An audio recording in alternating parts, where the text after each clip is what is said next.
Hello friends, kindly like, share and subscribe my YouTube channel Chemistry with Pal sir।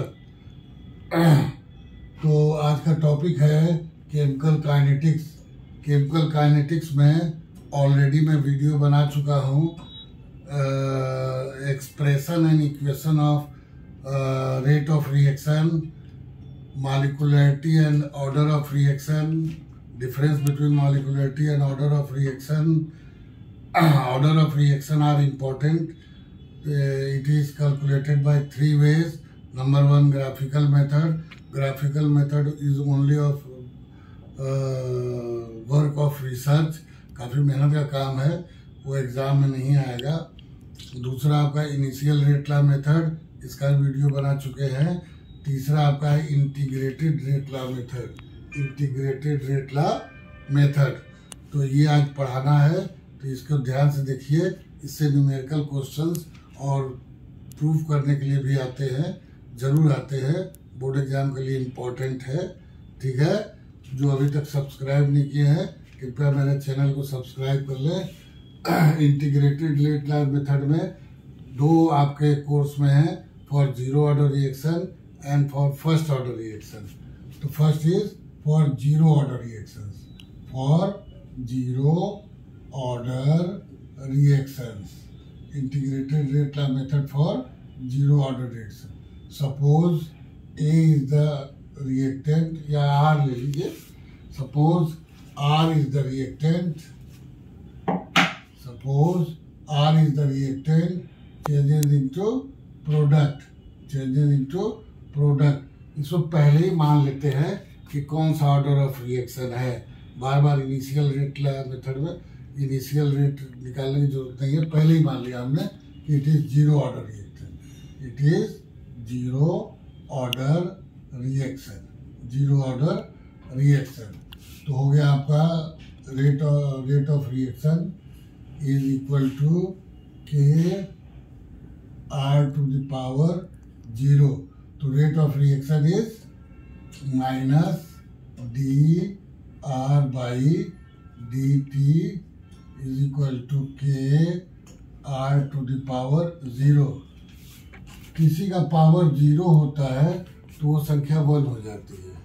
ठीक है ना, किसी भी संख्या का पावर 0 हो तो संख्या 1 हो जाती है। But 0 to the power 0 is meaningless, remember this thing. ठीक, तो इट इज, इसको ऐसे लिख सकते हैं D R is equal to K D T, D R is equal to K D T. ठीक, तो इसको हम जो है वो करेंगे, आपका इंटीग्रेट करेंगे। क्या करेंगे? इंटीग्रेट करेंगे। ठीक है, bye integration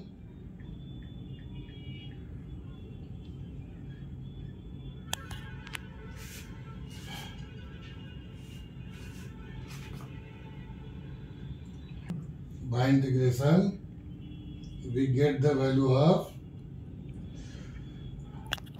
integration both sides, दोनों साइड से इंटीग्रेट करेंगे तो ये आपका इंटीग्रेशन हो गया, ये आपका इंटीग्रेशन हो गया, तो ये हो गया R इज इक्वल टू के टी प्लस इंटीग्रेशन कांस्टेंट। तो इस इंटीग्रेशन कांस्टेंट की वैल्यू निकालते हैं एक्चुअल वैल्यू रख करके। तो at t is equal to 0, at t is equal to 0, r is equal to r0। r का मान इनिशियली था। ठीक है, तो ये हो गया आपका r0 बराबर k इंटू 0 प्लस IC। तो इंटीग्रेशन कांस्टेंट की वैल्यू निकल गई माइनस के टी। ठीक है, तो इंटीग्रेशन कांस्टेंट की वैल्यू निकल गई IC is equal to R0। Put कर दीजिए इसमें, तो ये हो गया R is equal to minus k t plus R0। तो k t is equal to R0 minus R, R0 minus R। तो hence we get the value of k.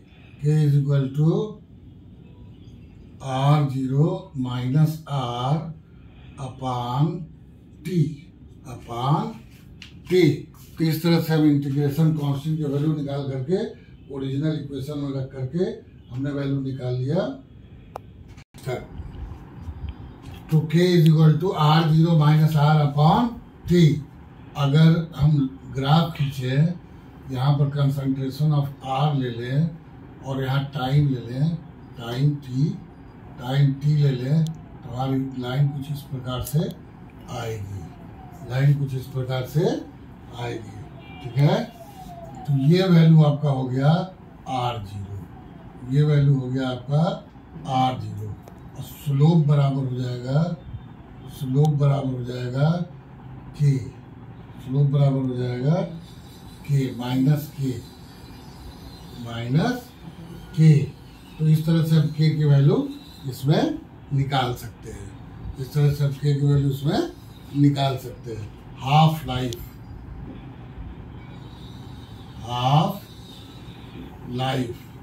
तो half life means when R is equal to R0 by 2, T is equal to T half.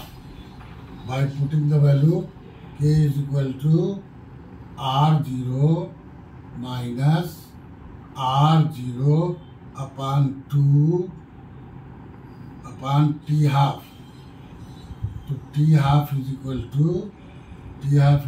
to R0 upon 2K। ये आपकी value निकल गई। Remember one thing, that half life is depend on the initial concentration. Half life depends on the initial concentration। ठीक, तो zero reaction से अभी तक board में कुछ आया नहीं है, लेकिन इम्पोर्टेंट तो है ही है, आ सकता है। ठीक, अब यही चीज हम करेंगे फर्स्ट ऑर्डर रिएक्शन के लिए, ठीक है। जीरो ऑर्डर रिएक्शन के लिए हो गया, अब यही चीज करेंगे हम फर्स्ट ऑर्डर रिएक्शन के लिए। ओके, स्क्रीनशॉट ले लिए होंगे आप लोग। Integrated rate like equation for first order reaction, first order reaction.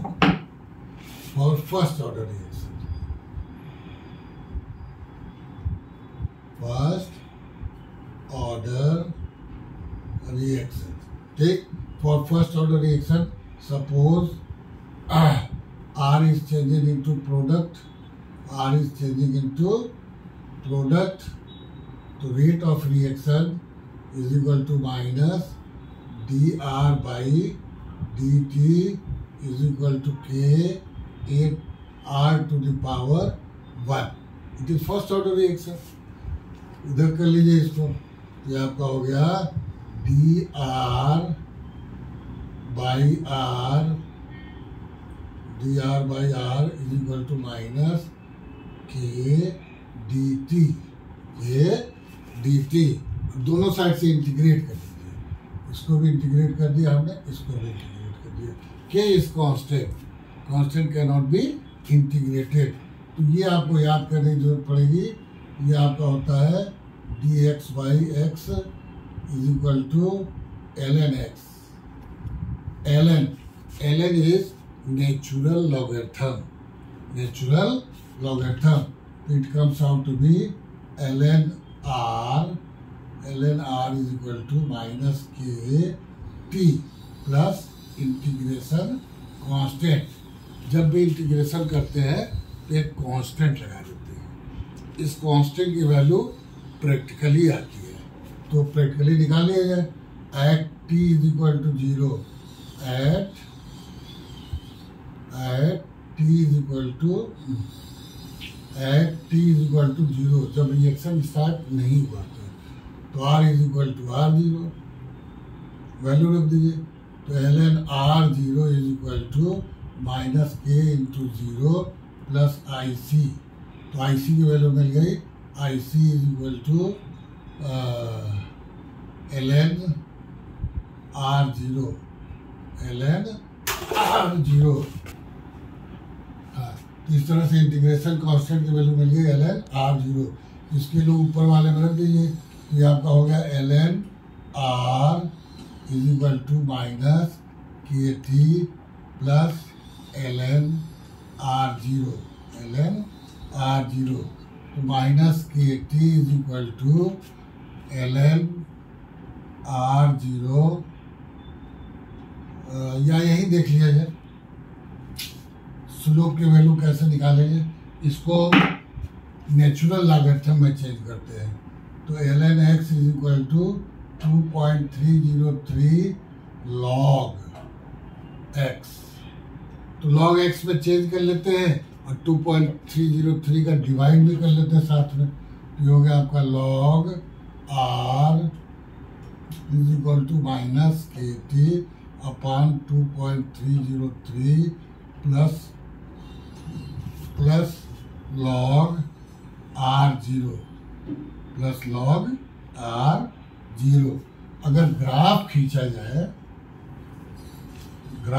जाए log r और इधर ले लीजिए, कुछ भी ले लीजिए, log r और टाइम t में ग्राफ खींचा जाए तो ये ग्राफ कुछ इस प्रकार का आएगा। ये वैल्यू हो जाएगी आपकी log r0 y is equal to mx plus c। Slope बराबर हो जाएगा माइनस k अपॉन 2.303 ठीक। अभी क्वेश्चन को फिर लिखते हैं। ये हो जाएगा आपका minus KT upon 2.303 is equal to log r0 minus log r। ध्यान दीजिए log r0, तो r0 इनिशियल कंसंट्रेशन था और r जो है कंसंट्रेशन है, बचा हुआ कंसंट्रेशन है आफ्टर टाइम t ठीक। ये this is equal to log r0 upon r। इसको दूसरे तरह से भी लिखा जा सकता है k इज इक्वल टू, यहाँ माइनस नहीं आएगा ठीक है ना, इसको इधर ले इसको उधर ले गए तो माइनस हट जाएगा। तो k इज इक्वल टू या t इज इक्वल टू, चलिए t is equal to 2.303 upon k log r0 upon r। हमेशा कंसंट्रेशन को बड़े ब्रैकेट में लिखा जाता है। बड़े ब्रैकेट का मतलब होता है मोल पर litre, that is concentration of the reactant और प्रोडक्ट ठीक। तो यहाँ पर हो गया आपका, इसको इस तरह से हम लिख सकते हैं t is equal to 2.303 upon k log A is the initial concentration, A minus x amount is consumed, ठीक है ना। तो ये हमारा फार्मूला बन गया। इस पर न्यूमेरिकल क्वेश्चन आते हैं, डिजाइन करने के लिए भी आ सकता है ठीक। हाफ लाइफ, तो half life when r0 is equal to r0 by 2, t is equal to t half। आधा अमाउंट जब कंज्यूम हो गया जितने समय में, उसको कहेंगे हाफ लाइफ ठीक। क्लियर, वैल्यू रख दीजिए। तो t half is equal to 2.303 upon k log a upon a minus a by 2, x is equal to a by 2। आधा कंज्यूम हो गया, इनिशियल कंसेंट्रेशन a था, आधा कंज्यूम हो गया तो x is equal to a by 2 ठीक है ना। 11 ठीक। तो हाफ लाइफ का वैल्यू पिट कर दिया है। t half is equal to 2.303 upon k log 2, तो ये हो गया t half is equal to 2.303 upon k, log 2 is 0.3010, log 2 means 0.3010, multiply it, it comes out to be 1 by 2 is equal to 0.693 upon k। ये half life का time आ गया। तो दो फार्मूले इसमें इंपॉर्टेंट है, इन्हीं दो फार्मूलों पर न्यूमेरिकल आता है। Okay, thank you. Kindly share, like, share and subscribe my YouTube channel chemistry with Pal sir. Thank you.